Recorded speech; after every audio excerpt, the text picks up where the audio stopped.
This is Thomas. I'm Craig. We're just lowly Cyclone fans that do this for the fun of it. Lowly.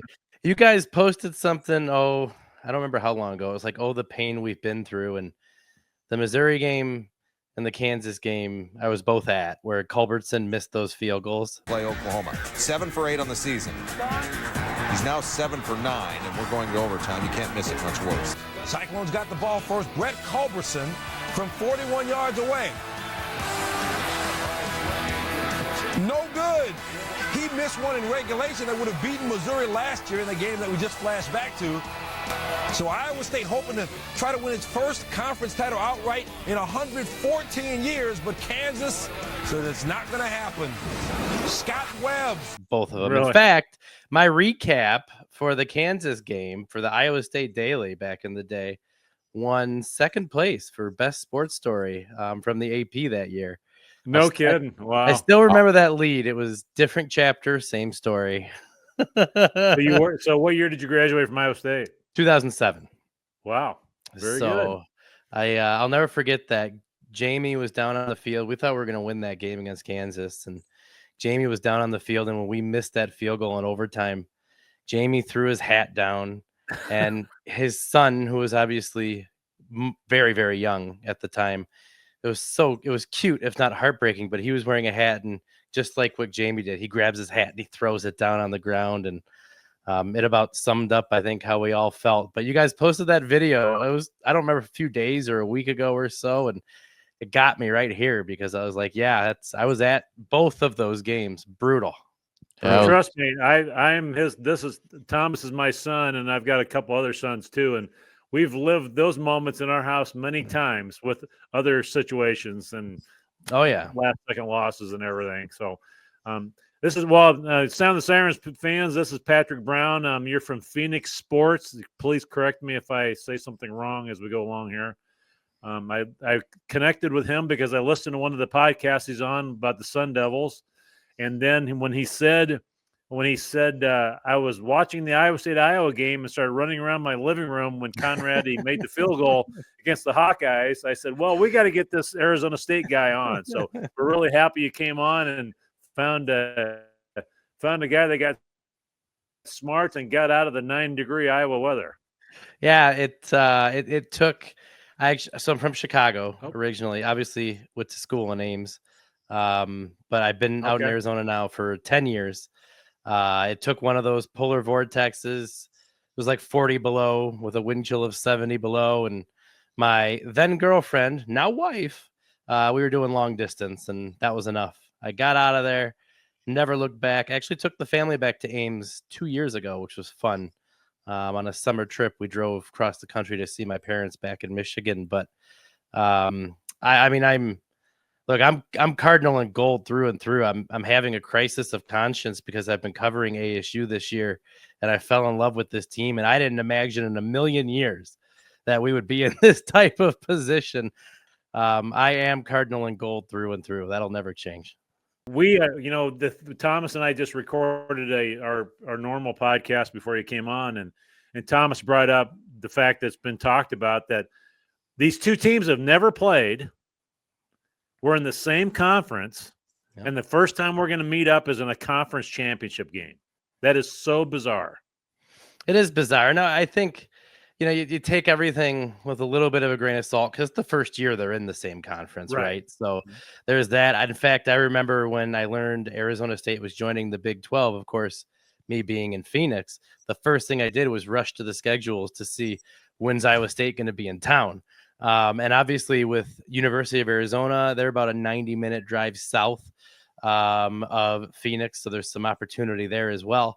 But it is crazy to think, even just in the whole scheme of things, with all the bowl tie-ins and everything else, that these two teams have never met. And now they're essentially meeting with a shot at the college football playoff on the line, not to mention, obviously, the Big 12 conference title. But on top of that, it's looking like the Big 12 is only going to get one bid to the CFP. So it's going to have playoff repercussions as well. So as a guy who knows both sides now, which side are you more confident going into Saturday, you think?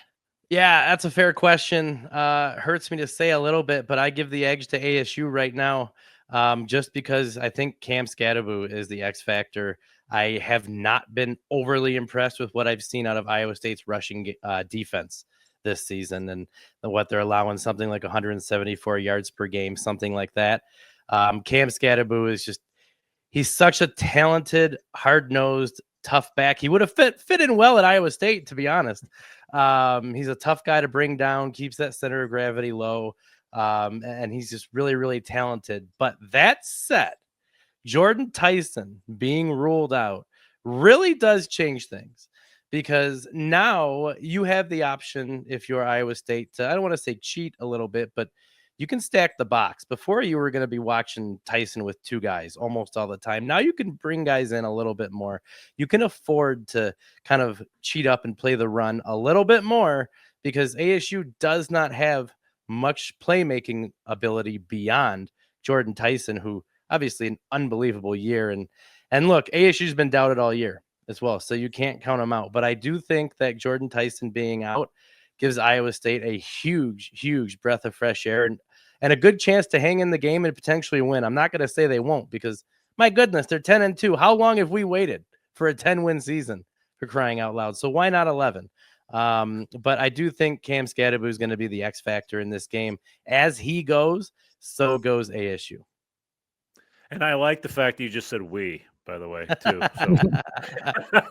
So, your coach gave Scadaboo, probably from an Iowa State standpoint, the highest praise it could. Or excuse me, Matt Campbell gave Scadaboo the highest praise it could, comparing him to David Montgomery. And just watching highlights of Scadaboo and the way he uses his hands to stay on his feet, it is very David Montgomery-esque. I mean, is that a fair comparison in your mind? Yeah, I hadn't even seen that Coach Campbell said that, and I think I just said he would have fit in well at Iowa State, right? And by the way, shameless plug, as a Lions fan, you know how gratifying it is to see David Montgomery tearing it up in Detroit as well. Tangent, I know, but still. Absolutely, I think that's a fair comparison. He keeps that low center of gravity, and he just keeps those legs moving. He's one of those players, and Anthony Totri, who also works for PHNX Sports, he really covers the beat. When we were at the BYU game to end the season, that was a wild one in itself. He mentioned in the first half, Scadaboo was running. He had these 3-4 yard runs, and he just keeps those legs moving. And he turns to me, he goes, "Just watch." In the second half, those turn into 8 and 9 yard gains. And sure enough, they did. I mean, you can just tell that defense starts getting worn down. He doesn't seem to get tired. And he just keeps those legs moving. So I think that's a very fair comparison. And he's a tough matchup, not just for the Cyclones. He's a tough matchup for anyone, which is why ASU is in the position that it's in. Yeah, we knowing both teams as well as you do, who do you think is going to win up front, both sides of the ball, if you had to guess?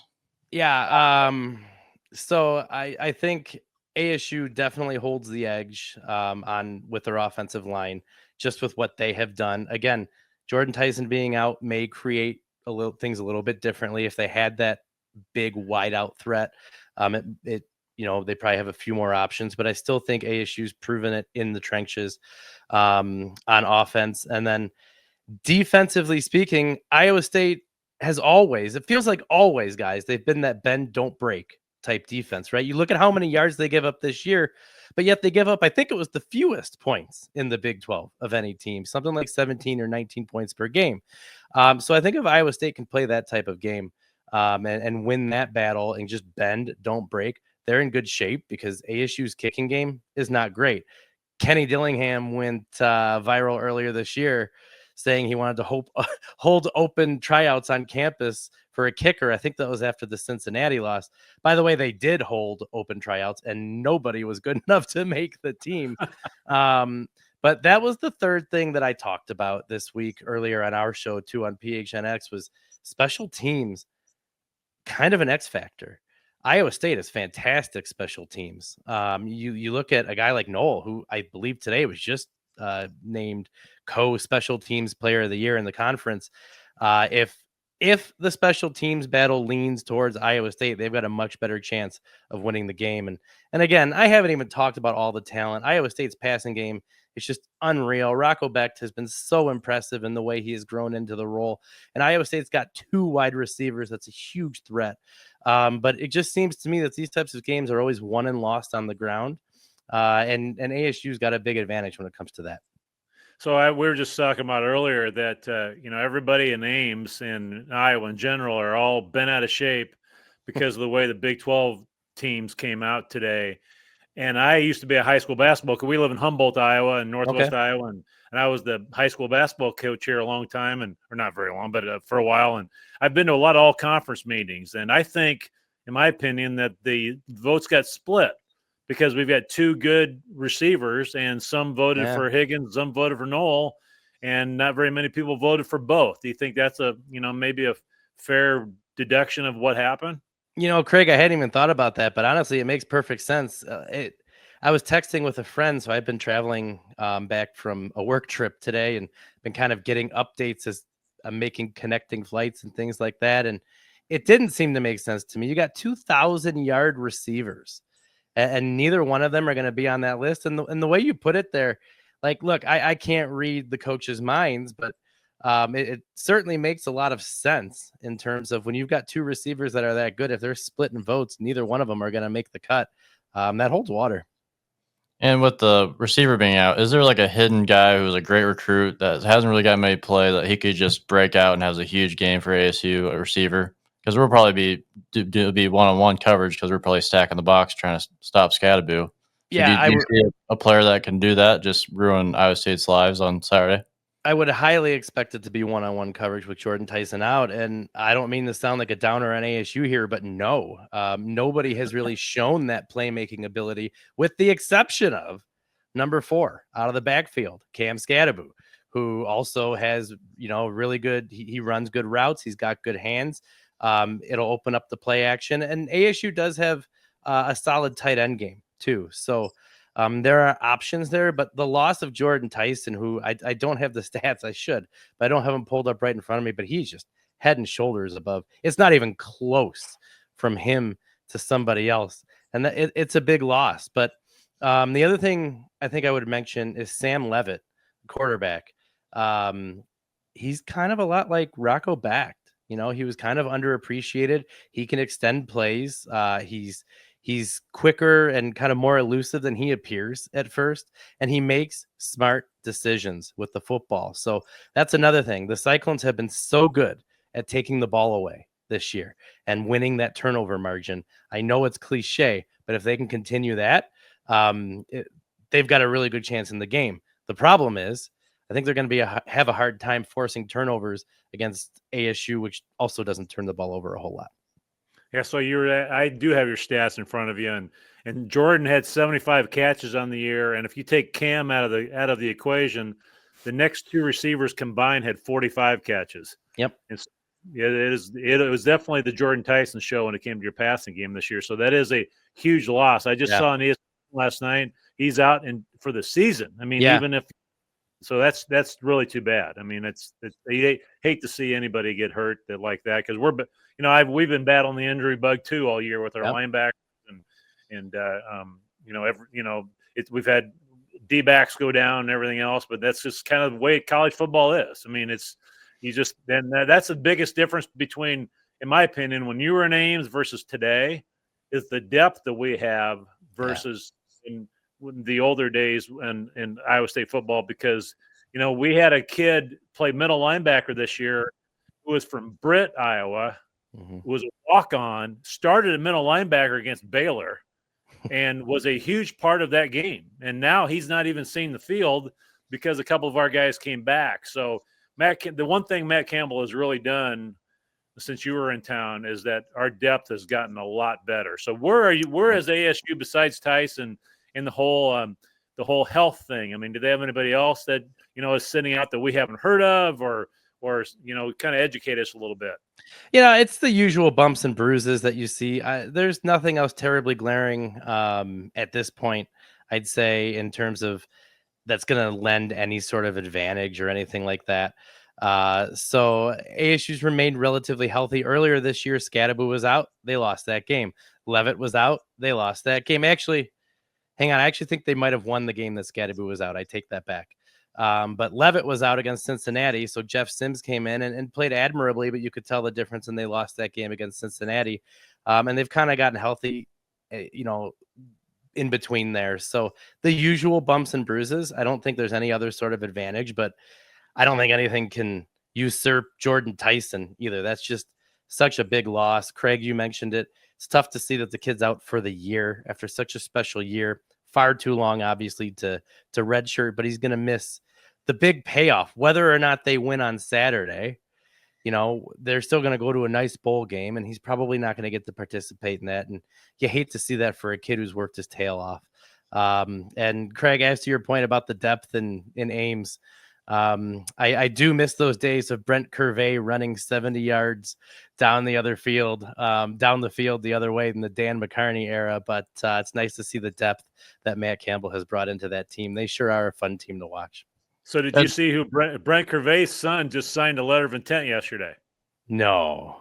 You know who he signed it with? Kansas, hopefully. Kansas. Oh, okay. Yes. Wow. Big play Curvey. His kid's heading to Kansas. Oh, my God. The things that just make you feel old, too. Holy moly. I remember I was at that tornado game. We got ushered into Hilton Coliseum because we were all tailgating, and we had to go into Hilton because, there were tornadoes. Not a huge deal to us, but we went in, and then that game was one of the more memorable ones that I've ever been to. So crazy. That's a cool piece of trivia, although I'm sad to hear it was Kansas.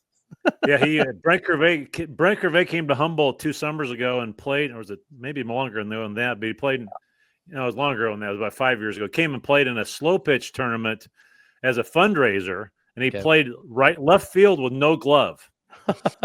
and played really well too. It was crazy. Yeah. So it was too bad that he signed with Kansas. I was kind of bummed. Yeah, that is too bad. Better than Iowa, I guess, but that's not true. that much. So just like expanding out from this game, what school would it mean more if we won? Was it be more for ASU to win, or would it mean more Iowa State to win? Which program would elevate more? Holy moly. I thought I asked loaded questions. That is fantastic. and I don't mean that as an insult, by the way. I was being funny.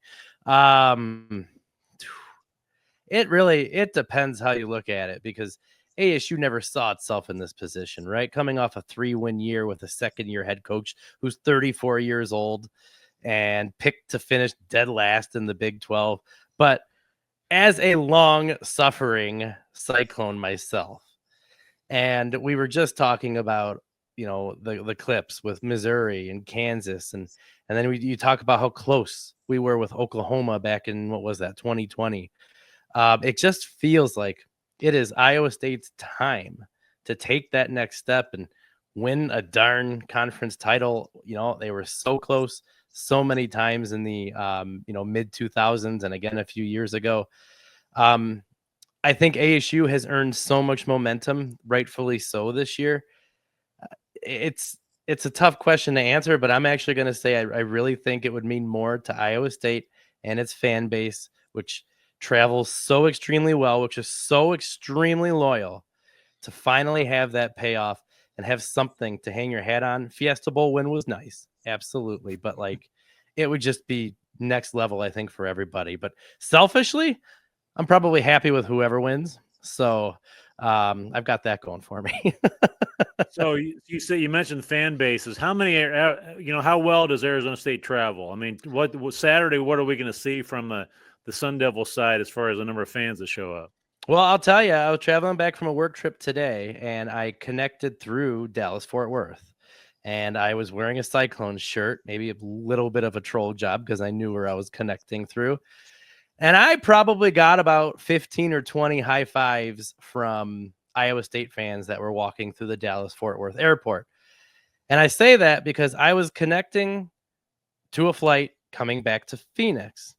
And I think I counted 2 Sun Devil shirts on the entire flight back to Phoenix. So no disrespect to ASU, because they have alumni all over the country, and I'm sure they are going to travel well. But just like anything, honestly, I would put Iowa State's fan base up against any other fan base in the entire country. And I think most people would, which is why We've always gotten a decent bowl game when we've had a chance at it because they like how the team travels. So I would expect to see a stronger showing from Iowa State fans, just because historically speaking, how well they've traveled. And I put that on record on the podcast earlier this week too. I mean, for crying out loud, we drank San Antonio out of Busch Light in the Alamo Bowl, and we were proud of that, in fact. So I give the edge to Iowa State in terms of traveling. Well, I know one reason they're all going down I-35 to Dallas is we went to the Iowa State Marquette game last night, which was a phenomenal. You know, I didn't know if you realize this, but it was the first time in Hilton Coliseum history it was a top 10 matchup non-conference. Really?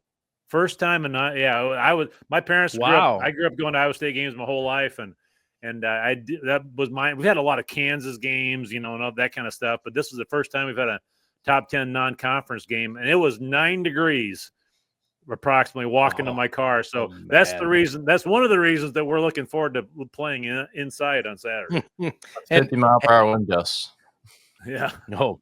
But hey, when you're outside in Dallas too, it'll be quite nice as well. So a little reprieve either way. But yeah, I do not miss those walks back to Frederickson Court from Hilton when it was 9 degrees with 50-mile-an-hour winds. I think I'm still getting feeling back in my fingertips from those nights, in fact.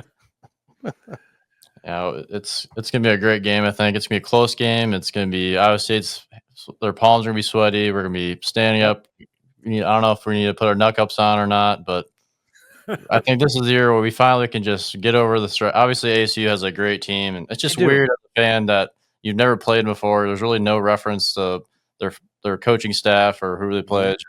It's kind of like a bowl game almost. Yeah, you know, there's an interesting. You just mentioned the coaching staff. I don't know if you guys saw this earlier in the week, but Kenny Dillingham, ASU's coach, when he was with Auburn, which saying that name still hurts thinking of Gene Chizik. But anyways, when he was with Auburn, he said he had the opportunity to go to any program in the country to observe. He was an assistant at Auburn, and he chose Iowa State. Matt Campbell was the new coach, really young, just like Kenny Dillingham is.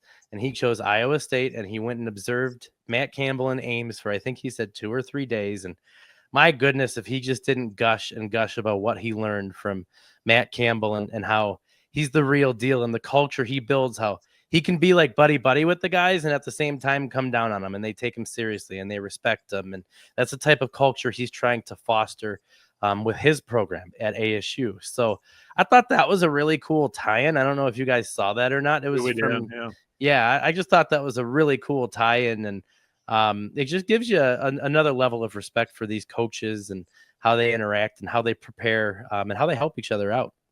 Yeah, I was really hoping your coach would be a jerk so we could kind of, like hate him or something all week. But I watched that and I said, everybody's going, geez, this guy's a pretty nice guy. So, we saw that. And what's that, Thomas? Matt Rule from Baylor or something. Like we just, maybe that doesn't like. Yeah, maybe if Arizona State refuses to shake our hands at the beginning of the game or something, then maybe we can get wound up. But well, he would never do that. But what I can tell you is Kenny wears his heart on his sleeve. I'm sure you've seen the highlights from earlier in the year when he went like crowd surfing, basically with the crowd. He kind of disappeared. I forget which. It seems like every win was a big win with that team this year. But he wears his heart on his sleeve, and he can get a little bit heated. And I do think personally that's something he needs to work on as he matures as a head coach, because it's something that your players kind of feed off as well. And there's a way to channel that energy, but it is working this year. And he is similar to Matt Campbell, who's also an emotional guy. We saw, was it just last week when Iowa State blocked the kick, and you saw his reaction to that. So similar coaches. Regardless of what you see from Kenny Dillingham on the sideline on Saturday, where he might be a little bit heated, he might be a little overexcited, I can tell you he is as genuine as he appeared in those press conferences. And he is a really nice and good human being. And the fact that he's from Tempe makes that a great story here in Phoenix, too. So one bit of trivia for you. The guy that blocked that kick is the only guy from our roster that was on the team at the last Big 12 championship game. And it's Darian Porter from Bettendorf. That's fantastic. He was on special teams, but he was a receiver, and now he's picked to be a possibly draft pick at D-back. So we trust me, we know your coach gets a little wound up because we saw the end of the BYU game. Yeah, I was on the field for that, and then they kicked everybody off the field, and I've never been in a situation like that where then I had about 12 rows of students in front of me with their tippy toes had to have been right on the edge of that out of bounds line in the back of the end zone that BYU was trying to throw a Hail Mary towards. So my mind's racing. What could possibly happen here? And fortunately, really nothing did. I think he caught it at the 2, and that was the end of the game. But that was as wild of a finish. Could you imagine if they scored and then everyone's has to go back to their car after they just stormed the court, which was what Nebraska did and Jamal Tinsley back in the day. Yeah. And I was preparing. I think all of the reporters were preparing just because it was such a monumental win and everybody thought the game was over. I was sure the fact that they were gonna get one more crack at it. I was like, oh my God, they're gonna convert on this. And then he caught the ball, but that was it. He couldn't. It could have easily been intentional grounding too, and so they would have moved the ball up. So that would have been a wild ending to the game. But yeah, for sure. Yeah, it's just nice that we have 2 schools that are thirsty for success. Yeah, it's going to be a great game, and we have 2 emotional, great leaders for both programs, and I just can't wait to get started. I'm glad it's 11 o'clock, not 7:30 or 9 o'clock at night. It's right away, and it's going to be a great game. Absolutely. Patrick, why don't you plug whatever you're doing? I mean, I didn't think we did a pretty poor job introducing you. So plug what you're doing and wherever people can find you if they want to learn a little bit more about the Sun Devils driving down to Dallas. Absolutely. Go to gophnx.com. We cover all Arizona sports. I worked for the Arizona Coyotes before they relocated to Salt Lake City. So PHNX was kind enough to bring me on board. I actually am their newsletter editor. So I put out the daily newsletter. So I kind of touch on all the sports, but we cover every single sport in the Phoenix area, not just Phoenix. Obviously, we cover the Wildcats down in Tucson as well. That's at gophnx.com. You can find me on all of the socials at pbrownhockey. I just didn't have the heart to change my handle, so that's how it's staying. But it's just fun to get on here and talk some Cyclone sports. So I appreciate it. It was really good meeting the two of you. I'm glad that this kind of brought us together, and hopefully we can do this again. Be a lot of fun. Yeah, maybe we'll reconnect when we get a little closer to basketball season, when we get in the middle of the Big 12 down the road. So appreciate you coming on. We didn't even ask, are you going to Dallas? No, I wish I were, but I've got a wife, 3 little kids, and I don't have the ability. It happened too suddenly for me to even make plans to do it, which made it even harder to the fact that I was passing through today. But that said, it was fun. There's already plenty of Cardinal gold there, so I hope they've stocked up on Busch Light. Exactly. Yep. Appreciate it again. Thanks for coming on.